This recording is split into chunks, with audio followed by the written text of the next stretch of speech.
उमापतिं सुरगुरुं वन्दे जगत्कारणं वन्दे पन्नगभूषणं मृगधरं वन्दे पशूनां पतिं वन्दे सूर्यशशाङ्कवलिनयनं वन्दे मुकुन्दप्रियं वन्दे भक्तजनाश्रयं च वरदं वन्दे शिवं शङ्करम् ॐ मृत्युञ्जयाय रुद्राय नीलकण्ठाय शम्भवे अमृतेशाय शर्वाय महादेवाय ते नमः।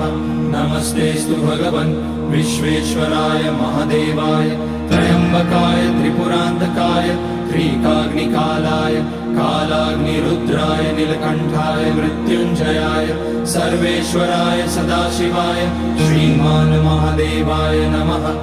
ॐ नमः शम्भवाय च मयोभवाय च नमः शङ्कराय च मयस्कराय च